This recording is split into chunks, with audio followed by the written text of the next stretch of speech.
and welcome back to the Sunday special episode of the U Up Podcast. I'm Jordana Abraham. And I am Jared Freed. It is so good to be back here with you, Jordana. We love a Sunday special, right? We love a Sunday special. Jared, we are 2 days away from the release of 37 and Single. It's very exciting. I can't believe it's happening. I'm just like... I can. It's been a long time coming. Long time coming. I get emotional thinking about it. I'm excited for people to see it. I'm like, nervous. I haven't seen it myself in a long time.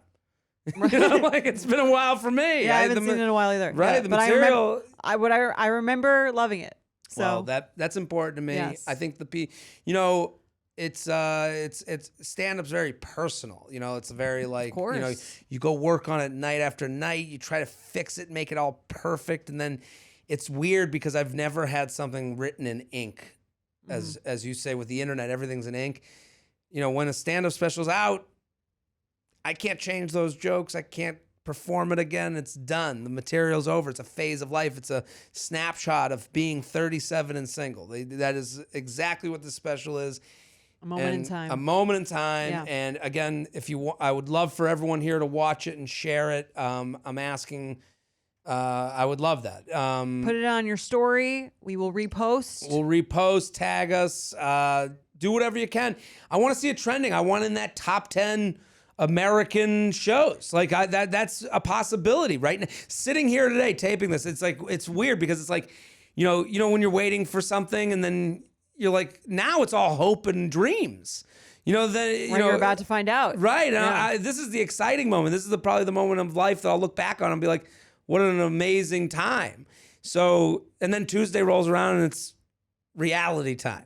It's going to be great. Savor the moment. I'm savoring. It's going to be incredible. I'm so happy. Thank you. I'm pumped we're doing it together. It's a Betches production. This is Betches' first Netflix production too. So huge for us. There we go. Yeah. So everyone support, Betches, Jordana, myself. We're asking for the OKPs, the original key players, the listeners here.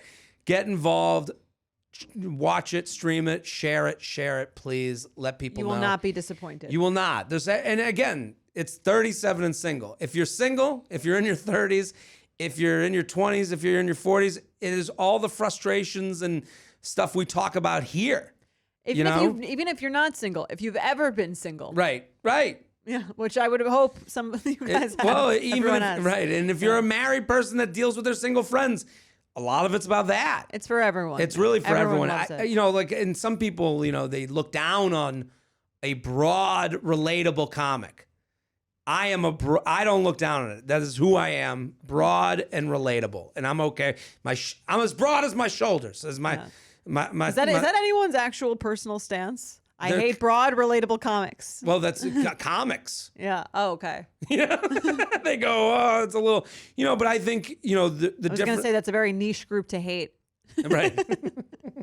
People, the people that think that they're on the inside, like they kind of do but I like being broad and relatable. I like when bits kill and when people are, laughing in their seat, falling over. Like, I don't want that was a good one. I want the, Like I want peeing in your pants. I want wet panties. Yes, that's my. And this special will give you that. That's right. So check it out. And otherwise, I'm on the road. I'm going to be in Raleigh, Lexington. I got tour dates. JaredFreed.com. JaredFreed.com.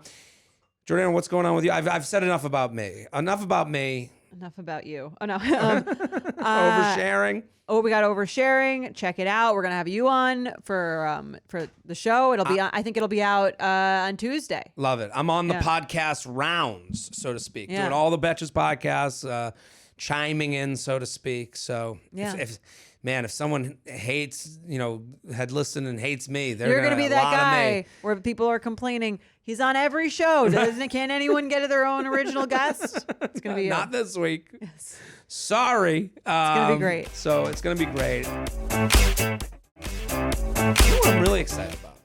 Our new game. Great game. Petty or Prudent? I'm loving this game. I'm loving this game because every time I read it, I'm like, it brings me, like, we have one today that is like, I was immediately like, what do I think? I was excited by the answer. The answer, like you go, the stories are, I guess I didn't realize I am such a person after a breakup to disappear, gone, not say a word. Like a ghost in the night. Right. Leave the wife, leave the kids. Into the fog, gone. I'm just not someone built for drama. Okay. So when I read these, I'm like, these people are fucking going for it. I am the opposite. I live for drama. Yeah. And I will not disappear after. I will haunt you. Yes. I will be around, you know. It would be talked about for ages. Right. Yeah. On a public podcast. Anywhere I can. Anywhere you can. Shouting it from the rooftops. So yes. I relate, you know, a lot more to that. Do we want to get into it? If you have one that you want to send in, uup@betches.com. uup@betches.com. And again, the game is like you go through a breakup. We love the real ones too. The real ones are great. Those are the ones we want. Yes. Yeah, this is You go through a breakup. You do something after the breakup. Is it petty? You're kind of like being an asshole, trying to get back at them in some way, or is it prudent? Had to be done. had to be done. Had to be done. You want me to read this one? Yeah, let's do it. Petty or prudent? Hi, guys. Love this new segment. Selfishly, because I had a recent breakup and want or need the commiseration. So, petty or prudent? They give you an item passed on from X to X. Backstory. While dating my ex-boyfriend, he had a kettle, Le Creuset, if that matters. That's expensive. It is? Yeah, it's an expensive brand. I've heard of it before for some reason. It's on like every person's wedding registry. So he had a Le Creuset kettle. Yeah, I want to see how much that is. Yeah, and what does it look like? And is it a electric kettle? No, I think it's like probably a This is tea like a kettle. stovetop. Yeah, I think it's like an good-looking kettle. old. Yeah, it's an aesthetic. This is a. How much do you think a tea kettle cost? Oh, that's beautiful. I think a tea kettle costs. Oh, you already saw it. I didn't see. okay. That looks like it costs $50. $115. Told you it was an expensive brand. Yeah, and it has like the Yeah. look of like old meets new type of deal. Yes, it's a vibe. It's on a lot of registries. Right. The I mean, brand, yeah. when It's it's called expensive, Le though. Creuset, Yeah. you know that adds another like $50. Yeah, I registered for a cheaper tea kettle, but now that I'm re-looking at it, you know, maybe looks good. Maybe I screwed up. Yeah. Okay, so that he used sometimes, although he has also an electric kettle. Okay, so he has the electric kettle. He's got the Le Creuset for the days that he wants to fucking have loves tea. Guy loves a little boiling water. He might be in boiling water after we're done with him. But Yeah. just in case you forgot, he was a comedian, stand-up That's comedian. right. You can get more of those funnies on 37 and Single, Netflix, August 15th. Set your reminder. Set the reminder. An alarm. An alarm. No, there's a reminder on Netflix. You can add it to your queue. Yeah. Jordana, did you do this yet? No, I didn't. Oh I my didn't even God, know. I didn't even know this was possible. You're working against me. I'm never gonna forget that your special is out on the 15th. I know. It would take a traumatic head injury for me to forget that Right. that August 15th on Netflix is where your special is. The best day of the year. It's the best day of the As opposed year. to the worst day. No one will forget my birthday or August 15th. Exactly. Okay, so when I asked why he had a stovetop one, he said that his ex brought it over and would use it. She herself got it from her ex when that guy moved cities. When they eventually broke up, she told him to keep it. Fast forward to our breakup. He dumped me. 2 months after, we met up to get some final closure. 2 months later. Oh my God. For final closure, and he brought the kettle to give me, saying he wanted to keep the tradition going. I told him to give it to his next ex. So, was that petty? Prudent? I guess the question goes both ways for him and I. Best kettle baggage. What do you think? I think it was prudent of her to say, give it to your next ex. Right. It's actually insane for him to go meet for closure To bring 2 it, months later and to bring And he it. broke up with her. Right. So it it's would be kind of funny if she broke up with him and it was his way of showing no hard feelings. We broke up. I'm not mad at you. Take the kettle. Totally agree. Right? And also just if it was at his apartment, like the fact that he brought it with him, like Yeah. I leave the house and I'm like, I need to shed shit. Like I don't want to carry things around all day. Okay. So the idea that if she was at his apartment, she goes, this isn't going to work for me. I'm ending it with you. And then on her way out, he goes, take the kettle. That's different. Right. If it's her. If Yeah, it's her her. doing the breaking up. If it's him breaking up at her, I guess if she came to his apartment, he's breaking up with her, I just think he should go. And then the conversation gets funny at some point, you know, when you're in a breakup and Right. then He there's said like, it as a joke. And then she's You like, want oh, the yeah. kettle? I'll And actually, she's like, actually, I do want the kettle. and then Can she I have took, it? right. Yeah. And then she took it. I would go, that's all fine and dandy. Sure. That could happen in a world. Hypothetically. Yes. The idea, let's get together. It's been 2 months. Yeah. She probably asked for the closure. Right. He's not asking. Usually it's not the dumper that's like, I would like just to one more reminder that I made the right decision. Do you want to meet for coffee? It's always the dumpy who wants the closure meal. Hey, can you meet me? I just need to get a little bit of closure. I want to see your face so I remember why I'm happy to be not dating you. Right. Yeah, that's not going that way. I agree, yeah. But her going, hey, can we meet for closure? I need to talk to you. And then him showing up. What would you think when he has this giant kettle in his hand? I think It's you're insulting. an asshole. Yeah. Right. I don't also want your fucking kettle so I can be reminded of the guy who broke up with me all the time. I wouldn't call it petty on his part, but I would call it. It's right. I thought the same thing. Reading the situation incorrect. Insensitive. I think It's insensitive. It's like, how much do you know this? Like, I'm hurt by this. Like, I'm asking for closure. 2 months later, you're bringing a gag gift. Exactly. Yeah, and I think she handled it perfectly. She said, "Give it to your next ex." Right. But I'm thinking of her at like a food court, sitting at a table waiting for him. Then all of a sudden, she sees him waltzing over with a huge fucking ceramic kettle in his hand. Like, what an asshole! It is expensive though. She could do what the last Petty or Prudent person did and sell it on Poshmark. I don't know if Poshmark makes tea kettles. Right. It's a Le Creuset. Yeah. What about let's say another one, red flag or deal breaker. You're at a girl's apartment and you admire her tea kettle. And she says from an ex. She says it's from an ex. It's a and it's from her ex's ex. It's passed along. I would have zero thoughts. You wouldn't care? Wouldn't care. Not even like affected a little. Would you care?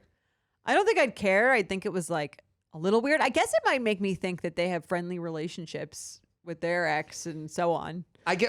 Maybe the story to me like, I'm not even taking it. Leave it. I don't give a fuck. Even though it's an expensive kettle. Right.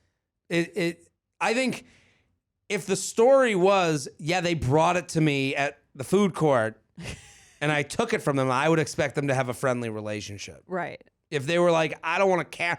That's the thing. This is a huge fucking kettle. I mean, the picture looks heavy. Right. The only way it works to have this sort of like kettle running joke of Sisterhood of the Traveling Kettle is if you had it at your ex's place for some reason. Maybe you lived together. Maybe you had it there. You just never picked it up.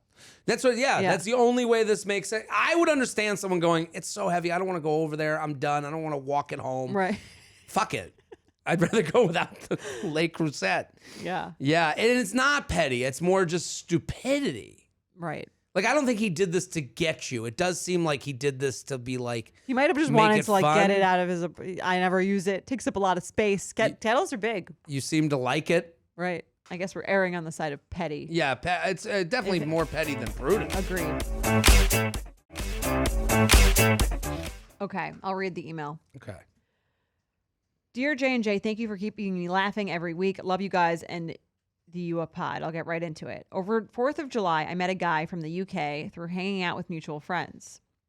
After texting for over a week, we went out for drinks and had a great time. So he asked me out again for the next week. 2 days later, he called me on Friday and asked to take me to dinner, but we ended up hooking up that night. This turned into sex/hanging out all Saturday night, Sunday morning, and cooking dinner Sunday night with him leaving in the morning too. We ended up fucking maybe 8 or 9 times throughout the weekend and have great chemistry. Let me just say something from a guy's point of view. Yeah. When women write in and say, we had an 8-hour date or we fucked 8 or 9 times throughout the weekend, I'm just saying in general, I'm going to generalize. Most guys go, we went on a date. We fucked that weekend. We're barely married. Nothing.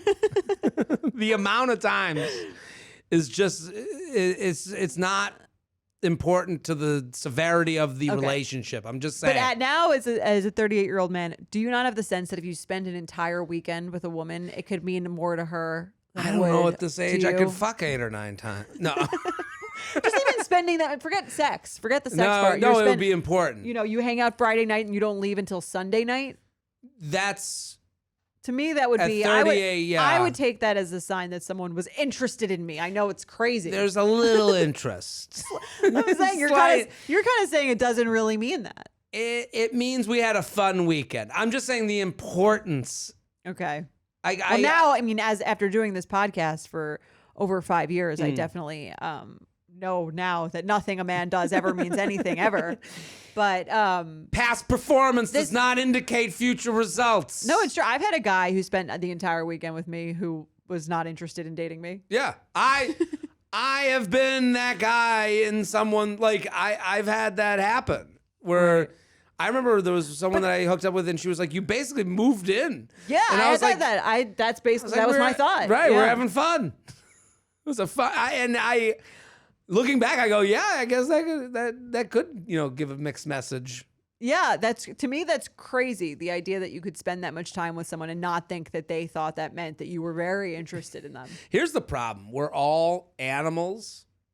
This is what Would you do that now? No, I wouldn't. Okay. I wouldn't do it now. I've learned lessons, I think. Someone just rolled their eyes at me going, we're all animals. Like, this is my way of explaining how stupid this is, but it's like, if you plan on, if you still want to be hugged, you still want to be in that bed with someone, you still have needs and emotional needs and physical needs, and like the idea of like, it's Sunday, they're cool, we have a good time together. I guess, but like, I'm not thinking of the future. I'm just living in this moment. I'm the more I say this, the more that's hippy dippy I sound. But I'm just saying, like, it does.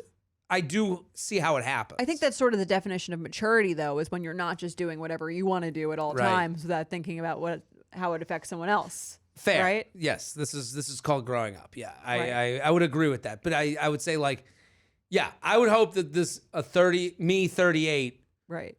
Wouldn't do such a thing. Me 25. We're hanging. We're gonna go watch football. Want to come? It's not. We hung out for 8 hours. Oh yeah. No. To me, it would be like I have a boyfriend. No. We had 2 sleepovers in a row. I'm not above it. I'm counting the hours in my calculations. yeah. When I see this, we ended up fucking 8 or 9 times. That's one fuck. That part also to me doesn't mean anything. The amount of time and like the non-sexual part of it to me means more. I agree with that. Anyway, this isn't even her question. Sorry. Okay. Overall, this sounds like the perfect weekend, except on Friday night, he told me he had just broken up with his girlfriend in the UK 3 weeks ago. They dated for 4 years. Well, here's another thing. When you meet a guy who's right out of a relationship, he acts as a boyfriend would. That's kind of his default mode. Right. He's used to being a boyfriend. So like he's kind of that's how he dates now. The way he dates like a boyfriend. But in your mind it's like, "Oh, he can commit." Right.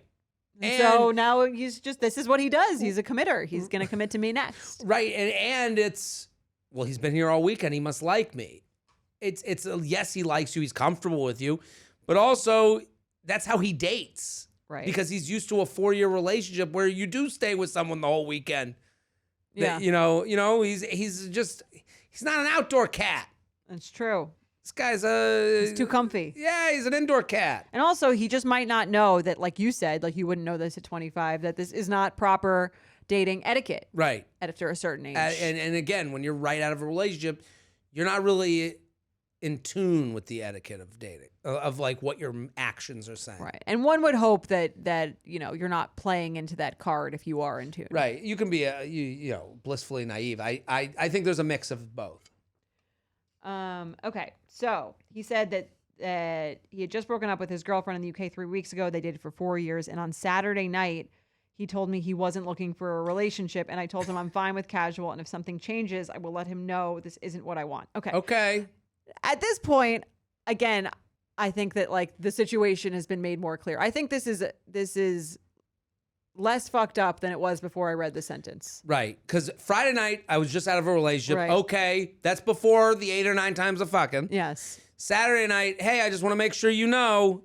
Not looking for anything serious. And also, when you say I just out of a relationship, I would assume he's kind of insinuating, hint, hint. Right. That and would be my then- first sign for the file. Right. Thing to plant in the file. The second thing is like he said he's very clear. Well, the second thing is him going, I hope she knows that when I said I just got out of a relationship, it was me being nicely saying, hint, hint. Right. So then he goes, because with the timeline, it makes sense to go Saturday, go, hey, want to make sure we're on the same page. He's trying as hard as he comfortably can. Right. You know, because to me, what he's really saying is, I'm having fun fucking you and spending time with you. This won't be a relationship. That's kind of me also reading Right. in between the lines. He said, I'm not looking for a relationship. Right. But it Okay. took him till Saturday to say it. Right. Friday, he said it nicer. Well, he said it before he slept over on Saturday. Right. If I were her, after hearing that, I might be like, maybe you should go home. Right. But again, I'm not blaming her, but I'm saying whatever. Anyway, and I told him I'm fine with casual, and if something changes, I'll let him know this isn't what I want. So she's saying she is looking for casual too. Okay. We'll take her at her word. He has talked about doing things like going to a concert together and doesn't seem to mind our mutual friends knowing about us seeing each other. The bar is very low. He's not trying to actively hide me. And he tells his friends about me and constantly tells me I'm trouble for him. To me, that is a bad sign, Yeah, actually. No, none of this is good. Your trouble to me is not like No. he thinks I'm trouble and like special. I could see why it would be interpreted like that. No, he thinks you're trouble because he wants You're to gonna keep get fucking him you. in trouble with you. Yeah. I want to keep fucking you without your commitment. And it seems like you're going to fall in love with me. Yeah. To me, that's how I'm reading that. Yeah. Not as a positive sign. You're trouble. Oh, I am? Right. I It's can like, see why she'd be like, he's being so flirty and cute. Right. But like, to me, that's almost like he knows this is going to end badly. Yeah. You're trouble because you're going to hate me. Yeah. Yeah. You don't even know it yet. Yeah. I am usually a very casual girl, but when I do like somebody, I like them a lot. And although I know it takes time to get to really know somebody, I'm enjoying spending time with him.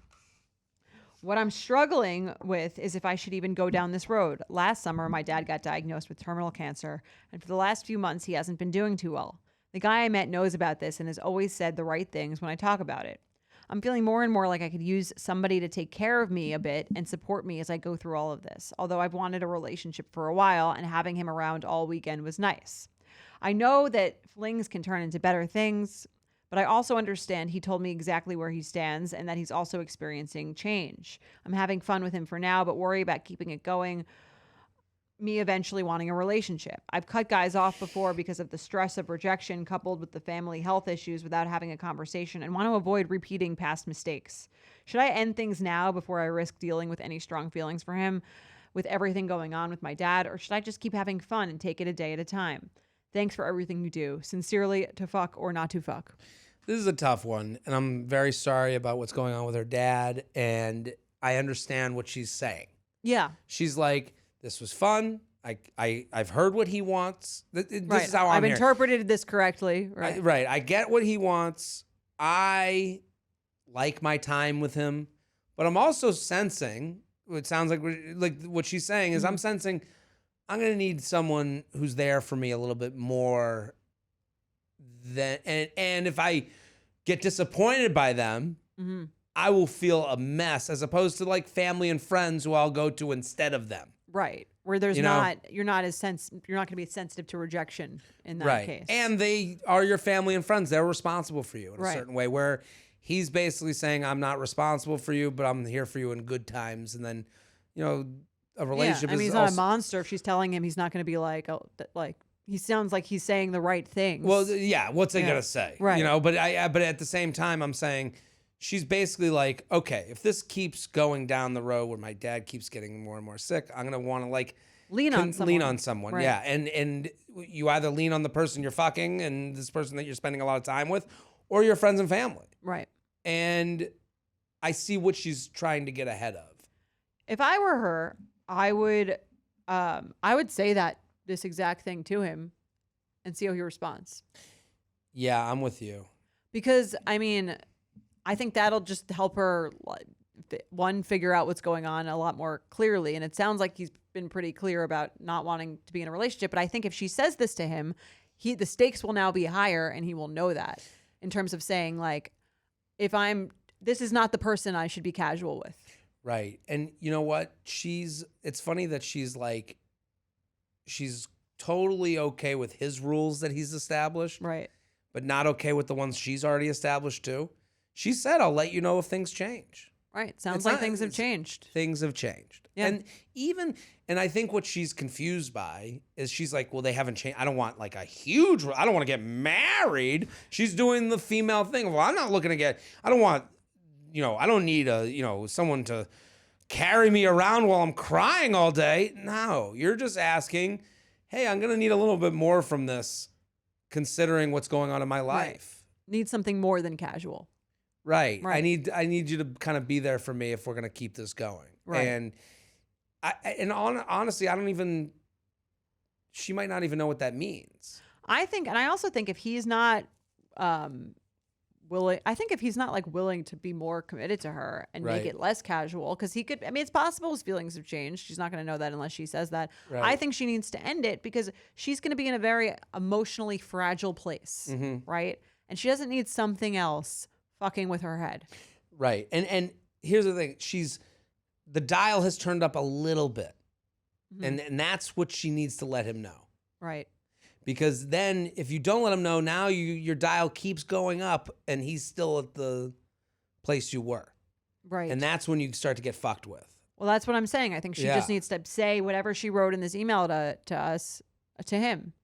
I'm trying to think of like what are the expectations, I guess. Like that's like my thought is like if someone said to me, "Hey, like my dad is going through something. I'm looking to have a more consistent relationship." I guess like Right. I guess I don't think I can be in a place where I'm casually dating. right. the And moment. she says I've always wanted a relationship for a while. So like it's okay to admit It's that. okay that's what I'm saying. I think it's okay to say like you're not really looking for casual at this point in your life. Right. It's funny because it's like she doesn't even need, the dad thing is a part of this, but it's like you don't need a dying dad to want a relationship. Right. And that's what it kind of sounds like she's trying to rationalize Mm-hmm. here. Well, I agreed to this thing, but now that my dad's passing, I need someone. And it's like, how about you just like him and you want someone in your life generally? Right. Yeah. Yeah. I think she's avoiding that a little bit. But I think I see what you're saying. Like she's using it in some ways as a way to like facilitate maybe a conversation that she would feel uncomfortable having otherwise. And also to give her the confidence to have the Right. conversation, as weird as that sounds. Yeah. But I do think there's no reason, if that is something that's happening in your life and is causing you a lot of like mental strife, which it would for anyone, to say that to the person. Right. Because I think a decent person will hear that. And if they know that they're not able to or willing to be that person for you, I think that would make them double think twice about doing things that might lead you to believe that this could go somewhere more serious. Yeah. The stakes are higher. Yeah. And again, I wouldn't be spending the weekend casually with someone who said that to me. See it when I see it wouldn't be a really proper response. Right. I would feel bad spending a weekend with someone and then maybe not texting them right away if this was what they were going through. Right. And if they had said to me, "Hey, I'm looking for something a little more serious than what we're doing right now." Right. I agree. Even without the thing going on with her dad, if she just said this is more serious to me, I think you would think more about it that way too. I guess a way to think about it is like, the dad thing isn't the reason I want a relationship. It's the reason I'm realizing I want more than just I don't know. There's a way to like look at it where it's like. But I think it's also okay to say like because I'm going through this, I'm like a little bit more emotionally sensitive right now. Yeah, you're right. And I'm not really as open to like having to read all the signals, because that's kind of what she's saying. Like it's kind of anxiety producing, and it is, even if in a relationship where some person doesn't even say I'm looking for something casual. It's a little anxiety inducing to be like constantly reading signs to see if someone is interested in you or not. Right. While also dealing with That's what I'm saying. It could put some additional stress on your body, on your brain. And if she can't, this is another reason she can't really handle that anymore. Absolutely. Like usually there's some level of that in early dating with most people anyway. Right. There's some level of I'm not exactly sure exactly where they stand. And she has a right. She said, I'll let you know when things changed. Things have changed. Things have changed. People change. Things change. And we solved dating again. We did it. We did it. Keep sending in your emails, uup@betches.com. hit the reminder on Netflix, 37 and Single. It comes out on Tuesday. Holy fucking shit. 2 days from now. Oh my God. This is going to be incredible. This thing comes out. By the time we record next, you will hear more about it. And that's right. You're going to hear all about the fallout. All about it. All right. And we'll be back next on Wednesday. Bye. The You Up podcast is produced by Jorge Morales-Pico, Sean Kilby, and Candice Maniga. Editing by Jorge Morales-Pico and Shannon Sassone. Social media by Candice Maniga. Guest booking by Ali Friedlander. Be sure to follow at u.up.podcast on Instagram and send us your emails to uup@betches.com.